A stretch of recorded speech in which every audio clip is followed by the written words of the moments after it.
এক রাজা একবার চোখের সমস্যা নিয়ে খুবই বিপদে ছিলেন। তাই রাজা অনেক জায়গায় যাচ্ছেন, কিন্তু কোনোভাবেই চোখ ভালো করতে পারছেন না। পরে সে রাজার সন্ধান পেলেন তার রাজ্যেরই বনে এক সন্ন্যাসী থাকেন, যে সন্ন্যাসী সব ঠিক করে দিতে পারে।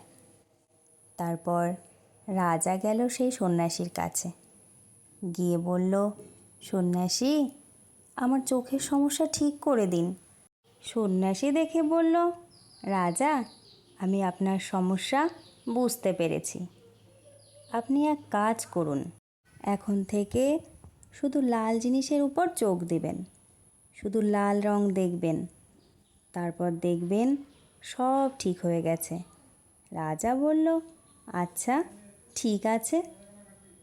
রাজা রাজ্যে ফিরে গিয়ে তার রাজপ্রাসাদ পুরোটা এবং সব কিছু লাল রং করে ফেলল।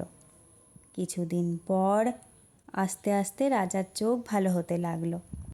তখন রাজা খুশি হয়ে তার সৈন্যদেরকে বলল, যাও, সেই সন্ন্যাসীকে নিয়ে আসো, আমি তাকে পুরস্কৃত করতে চাই। তারপর সন্ন্যাসী যখন আসলেন, তখন সৈন্যরা বালতি ভরে লাল রং দিয়ে তাকেই ভিজিয়ে দিল। তারপর সন্ন্যাসী রাজার কাছে গেল। রাজা তাকে জিজ্ঞাসা করল, কেমন আছেন? তখন সেই সন্ন্যাসী বললেন, দেখতেই তো পাচ্ছেন। তিনি রাগান্বিত স্বরে বললেন, রাজা, আপনি আমাকে এমন লাল রং দিয়ে রাঙিয়ে দিতে বললেন কেন? পরে রাজা বললেন, কেন, আপনিই তো বলেছেন লাল রং দেখতে। রং না দিলে পরে আপনাকে দেখলেই তো আমার চোখের সমস্যা হবে, তাই। তখন সন্ন্যাসী বললেন, রাজা, আপনি তো একটা লাল চশমা পরলেই পারতেন। তখন রাজা বললেন, আরে সত্যিই তো। রাজা লজ্জায় পড়ে গেলেন।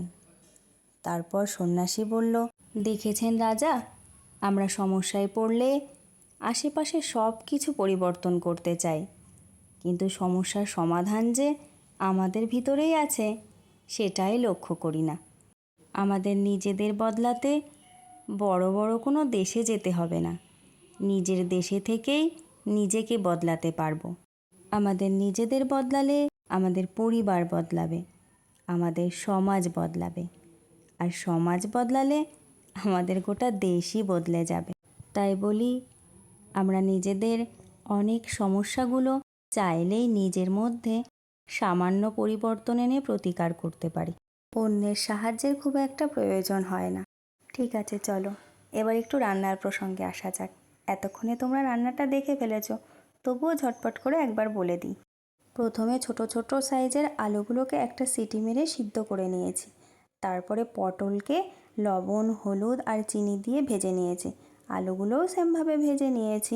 এবার আদা জিরে বাটা, লবণ, হলুদ, কাশ্মীরি লঙ্কার গুঁড়ো আর সামান্য চিনি দিয়ে আলু আর পটলগুলোকে সুন্দর করে কষিয়ে নিয়েছি।